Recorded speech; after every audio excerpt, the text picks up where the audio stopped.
clear that we're going to operate in a different way from now on. Yeah. All right, Alan, stay with us. We want to bring in a couple of other people. Liberal radio talk show host Leslie Marshall joining us from L.A. And from Atlanta, we have Jack Pierce. He is a Tea Party activist. Folks, glad you could be with us. Leslie, do you sense that President Obama has this tension now between the liberal base that got him into office and the more moderate folks who want him to have more power so that he can pass what he wants?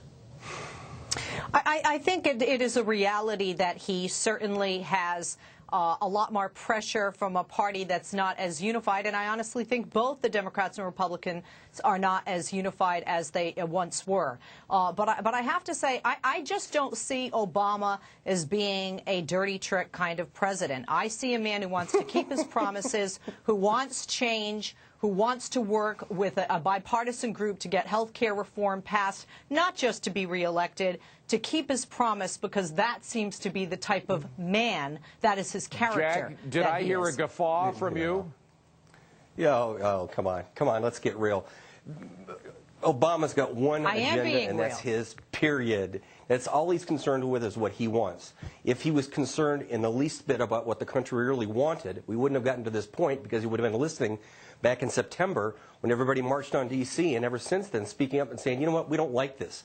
Look at the polls. 60 to 70% of the polls, whichever one you look at, is going to say, we don't like health care. They didn't listen. They didn't do anything. They still didn't do anything. That's why Scott Brown isn't here. That's why the Democrats are starting to back down, because they see that they're losing their ground.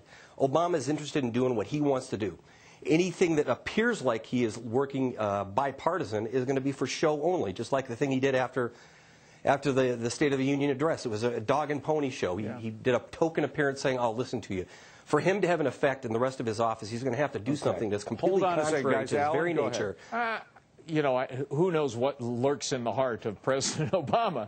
But I mean, this is one of those times when the interests of the president and the interests of the leaders of Congress clearly diverge. Congress has an election coming up. The president doesn't. The president wants to accomplish things. The Democrats in Congress want to make sure that they get reelected. And that divergence is going to be a big part of the dynamic this whole year. You know, I use the phrase throw them under the bus, but it's not just me. There's a labor leader, John Gage. He's the president of the American Federation of Government Employees. He says, and I'm quoting him now, here's labor getting thrown under the bus again, referring to the National Labor Relations Board guy that they wanted to get on and couldn't. So it's some of the labor leaders and some of the liberals in his own party that are saying Obama's throwing us under the bus.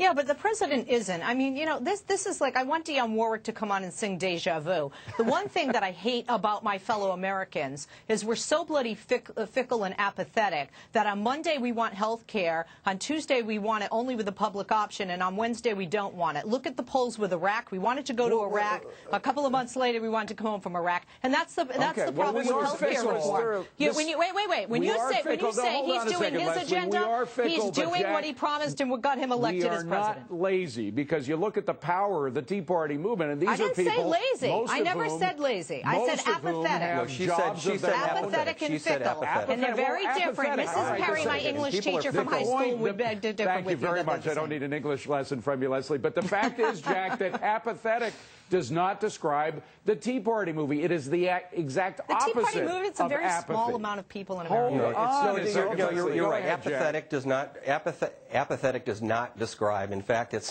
apathetic is exactly the opposite of what the Tea Party really is. What she had actually said is, my fellow Americans have become apathetic, and I have to agree with her on that. And that's one of the biggest problems we have with our country.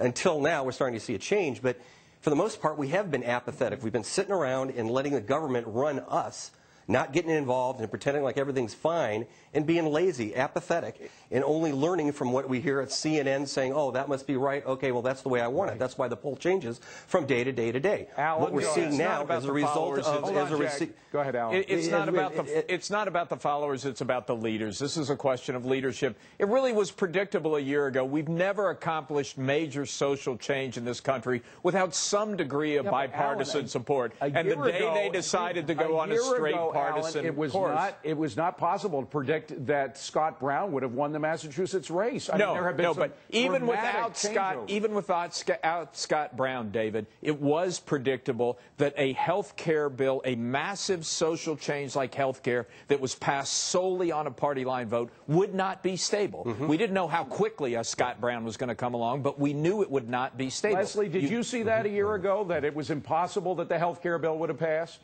If on a partisan vote. Yes, and I said, with 60 it votes in the Senate. Yes, and I'll tell you why. I mean, there's a lot of things to factor. It's not just leaders, and it's not just voters, and it's not just polls, and who's looking at what the constituents are saying for re-election, etc.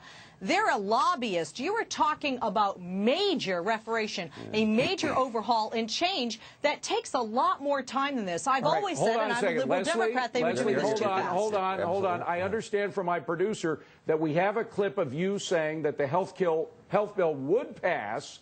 No, I'm kidding, Leslie. Don't yes, worry. I said that the health care bill would pass, but I said it would be a watered-down version, and I said I did not agree with doing this hastily. Jack, go ahead. I didn't even know Find the tape and roll it. Go ahead. Find the tape and roll it. She brought up a good point that you can't pass a huge social program like health care reform in such a short period of time, which is one of the biggest problems. They want to shove it down our throat in 6 months. If it's so darn important, why don't we take our time and truly reach across the aisle, not do it backdoor, not buy off Louisiana, not buy off Nebraska. Why don't we take some time and get it done the right way? Now, to the point spoken earlier, quickly, Jack. You're right. It is about the people now, because we haven't had true leadership in a long time. We have not had the right kind of leadership in a long time. Well, Bush wasn't it. We'll see how the leadership changes. We have not been represented. We have not been represented. Guys. We have not been represented honestly with any integrity in quite some time, and that's why the government, or excuse me, the people are speaking up. The last word, Jack. Thank you very much, Alan Murray. A pleasure to see you again. Great Alan. to be here. It's been too long. And Leslie, we'll see more of you coming up. And on deck with Goldman Sachs enjoying big-time bonuses. Scoreboard is checking out whether they're lending to small businesses. That's what they said they were going to do. Have they kept their word? An investigation coming up. And we are also going to be talking about Ben Bernanke's plans to eventually tighten the money supply.